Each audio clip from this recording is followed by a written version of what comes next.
We got a heck of a cornfield. My gosh, look at that cornfield. Let's go check it out. Even Tucker's impressed. Is that pretty cool, buddy?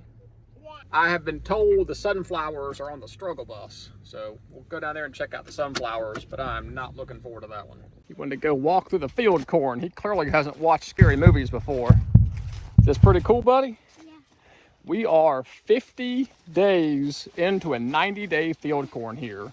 And we're looking really good. A lot of them seem really happy, but we are in a pretty heavy drought right now, and you can tell it. You can see all these leaves starting to curl up here, and that applies across a lot of this field. We've got a lot of dry weather coming, another 10 days in the forecast, so we're not going to be irrigating out here. So fingers crossed this corn will hang in there through this drought here.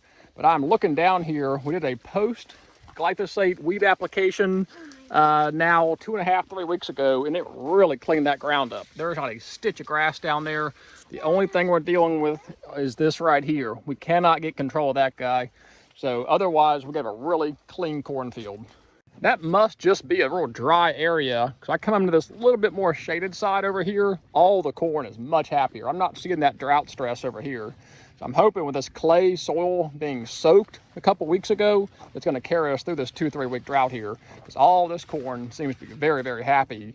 And we've got some really nice leaf structure on here. We're in like the V 1, 2, 3, 4, 5, 6, 7, 8, 9, 10. We're in V10 right now, and this corn's looking really good. I got a critter in my corn. Some good looking corn. I am very, very pleased with this population here. Got really nice spacing here. We've got some really nice leaf structure. I think this cornfield is going to turn out just fine. I think we probably have enough nitrogen down. I know a couple people have asked, are you going to top dress it again? That has not been the plan. I don't know that it's going to be necessary, but time will tell as I actually start going to tasseling and then ear production. Maybe I'll regret it, but I do not plan to top dress this corn. These are the plants I'm worried about. Some of these little bit younger ones that are really taking some drought stress here. We might lose a few in this next 10 days. It's going to be 90s, 0 rain for the next 10 days. We'll just put it in the good Lord's hands at this point and do a rain dance. What possesses the deer, I don't know. I mean, this is just clean, broken over. None of the leaves are eaten off of it. There's certainly no cobs on it. So I just don't understand why a deer comes through here breaking these off. You want that, buddy? You can have it. There you go. Hey, easy now. So that's the cornfield 50 days after planting. It's a 90-day Eagle Hybrid Roundup Ready field corn, 90-day, and we're at day 50. So we still got a little ways to go, but overall I'm pleased with it. We just need some rain. So let's take a look at our millet field here, and don't let this fool you. This is the area that we disked and incorporated, and I think we brought up last year's seed, which got about a 2-week head start over our broadcast spreading, because this is all Brown Top Millet from last year. This was already germinating when we spread the seed across the rest of the field, and I have seen some Japanese millet coming in here. So this is last year's seed that is regrowing in here. So this field is actually going to have a third of it that's going to mature out quicker than the rest of it, which is fine by me. That'll go ahead and start feeding the doves even earlier. And as this starts to get eat out, then we'll have the remainder of it. But we should be able to fire burn all this off at the same time here in about 2 months. You can tell the growth difference from last year's growth that's coming back on versus what was seeded. This side that was just seeded a couple weeks ago is significantly lower, but this is the Brown Top Millet. These leaves right here, it's a dead giveaway. This is actually some more volunteer Japanese millets coming on there. It's going to be a young stunted plant. A lot of times regrowth from the year before is a much less quality plant, I have found.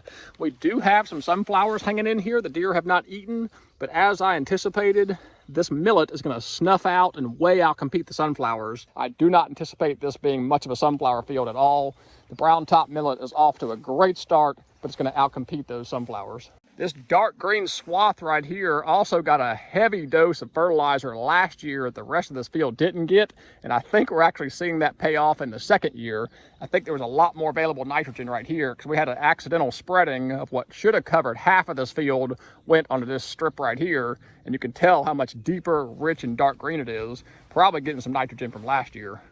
A lot of you guys have enjoyed that Brown Top Millet video. If you haven't watched that, go back and watch it. I'll link it at the end. We came out here, burned all this down with glyphosate, came back behind it, and broadcast spreaded with the PTO spreader, the Brown Top Millet, right into this standing detritus here. And that seed falls down these cracks right here, germinates, it's off to the races. So this is all, for the most part, brown top millet. There is some grass coming in here, and of course there are sunflowers from the drilling, but I just don't see them making much here. Now let's go take a look at the sunflower field about 35 days after planting. I got a little peek at it.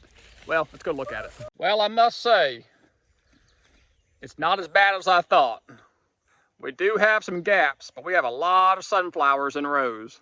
You see where that plant, don't touch it. You see where that plant's brown? That's from touching the electric fence when it was younger. It was burning those little tips off. Oh my gosh. So don't touch it, it might hurt. These were standard Perdovics that I broadcast spread and disked under to have a side-by-side comparison of both the Perdovics, but also the disking method compared to using that no-till drill this year. And well, there's no comparison. This is much more flush, covered, and uniform across here with a lot more plants than where we drilled. Now, what the drilling is, we do have a little bit better spacing in areas, but in general, we just have a lot of open ground and misplanted areas. So it's not quite as bad as I was expecting. We do have a lot of plants in here. Some of them are really well spaced. Some of them got some really nice leaf structure on them. So not as bad as I was being led to believe here. It's just not great. I do think we're gonna still end up with a sunflower field. It's just far from perfect. My other concern is these areas that look really good, the planting density is just so tight, and I'm worried these things are gonna really compete with each other, and the blooms aren't actually gonna make big enough to create seed heads. Because as I walk around, there are some really well-spaced areas I'm happy with, but there are far more areas that have the overcrowding going on, where you've got 20 plants in a 2 square foot area. So I'm afraid there's more non-ideal areas than good areas. But we'll see. We need some rain for sure. The plants right now are not showing any drought stress. With another 10 days of dry, hot weather coming, I do think we could start seeing some of these plants start to wilt up. So fingers crossed, we'll get some rain at some point here soon. So is it a complete bust? No. Is it ideal? No. We do have a lot of sunflowers out here. We've got a lot of crowding. We do have some very well-spaced plants and areas. I do think we're going to see some blooms and some seed production. It's just not the population and the spacing and coverage that we would like to see, and quite frankly, that we're used to seeing. But we have always broadcast spread and dissed under our sunflowers and had a great success doing it.